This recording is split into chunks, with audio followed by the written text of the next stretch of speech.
بنابراین برخی از اشکالاتی که خب بعضی مردمان میکنند، میگویند اینکه خدا میگوید من انس و جن را نیافریدم مگر برای اینکه مرا عبادت کنند، اشکال میکنند که مگر خداوند نیاز به عبادت انسان دارد که آفریده او را تا او را عبادت کنند؟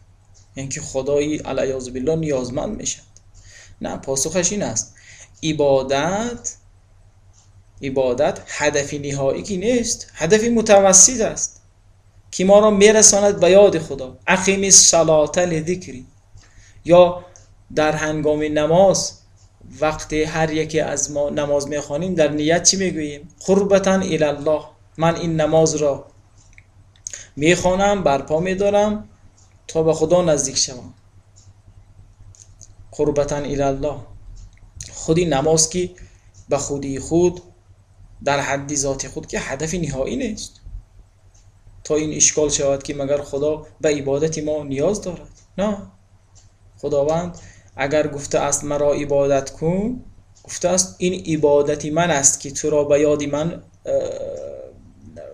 وامی دارد و اون یاد من است که به من نزدیک میشوی و کمال توست، یعنی به نفع توست. چون تقربی به خدا که بر سودی ماست. و الا اگر تمام دنیا هم کافر شوند و دست از عبادت خدا بردارند، خدا هیچ ضرر و فایده نخواهد کرد. خدا ذات بی نیاز است، غنی است. این غنی، خدا که در قرآن خودش را به صفت غنی توصیف میکند، یعنی ذات بی نیاز. همه مردمان جهان از آدم تا آخرین مردمان هم کافر شدند و خدا را عبادت نکردند که خدا ضرری نخواهد کرد. نه، اگر ما عبادت میکنیم این عبادت است که ما را به خدا نزدیک میکند. این اقیم الصلاة لذکری خب اشاره به این مطلب است. یاد خدا، ما را عبادت میکنیم برای یاد خدا. حالا چرا یاد خدا؟ در آیت 28 سوره رعد هست که الا بذکر الله تطمئن القلوب، آگاه باشید که فقط با یاد خداست که دلها آرامش پیدا میکنند. ببینید، خداوند نیافریده انس و جن را برای الا مگر اینکه تا او را عبادت کنند. در جای دیگر میگوید که اقیم الصلاة لذکری، تو نماز برپا بدار برای یاد من. خب این یاد من چه فایده بر تو دارد؟ میگه که الا بذکر الله تطمئن القلوب، آگاه باشید که فقط و فقط با ذکر خداست که این قلب ها آرامش پیدا میکنند. ببینید، آرامش قلب این هدف نهایی است، همون کمال. وقتی ما به خدا نزدیک میشویم، اون آرامش را که از اول از ابتدا به دنبال آن بودیم برای ما حاصل خواهد شد. ابدی هم هست، جاودانی هم هست. هر وقت انسان به کمالش دست پیدا کرد آرام می شود. این یک چیزی فطری هم هست. همه انسان ها کمالجو هستند بالفطره، فطرتا. اگر یک نفر می خواهد دنبال دانش اندوزی رود، خب هدفش فقط این نیست که من درس خوانم و مثلا مکتب خوانم، دانشگاه خوانم تا یک کار و منصب برسم. نه، خودی دانش اندوزی بذاتی خودش یک چیزی است که انسان به دنبال اون میره. دانستن خودی برای انسان کمال آفرین است. اگر فکر میکند اگر داند، و درست هم است، و آرامش میرسد. دیدید بعضی ها دنبال قدرت هستند. چرا؟ یعنی آدم بالفطره دنبال قدرت هست. چرا؟ چون فکر میکند وقتی قدرتمند شد، قدرت به دست آورد، آرامشی روحی برای او دست میدهد. یعنی دنبال کمالند.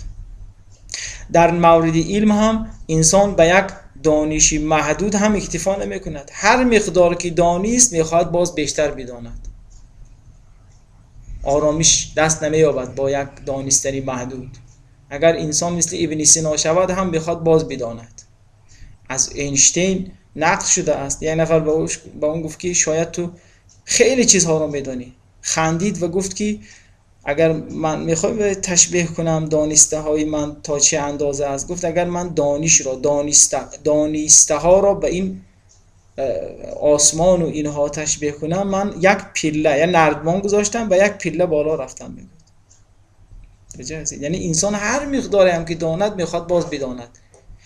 در مورد قدرت هم همین است. یک نفر یک با قدرتی رسید میخواد باز قدرتی بیشتری با قدرتی بیشتر برسد. اگر در دنیا هم تمام دنیا دست او قرار گیرد، میخواد مریخ هم در تسخیر او گردد، چون به یک نقطه انسان اکتفا نمی‌کند. در مورد کمالات، این علم و قدرت و اینا کمالات هستند. انسان به دنبال کمال نهایی است. اگر به دنبال علم است، به دنبال علمی به نهایت است. اگر به دنبال قدرت است، به دنبال قدرتی به نهایت است. یعنی انسان ناخودآگاه دنبال خداست اما خودش نمیداند. چرا؟ علمی به نهایت کیست؟ خداست. قدرتی به نهایت در دست کیست؟ در نزد خداست.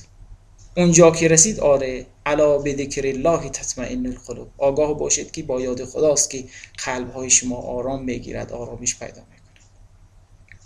خب من این را گفتم به این خاطر که ما بین هدف نهایی، هدف متوسط و وسیله باید فرق بگذاریم. حالا پاسخی پرسش.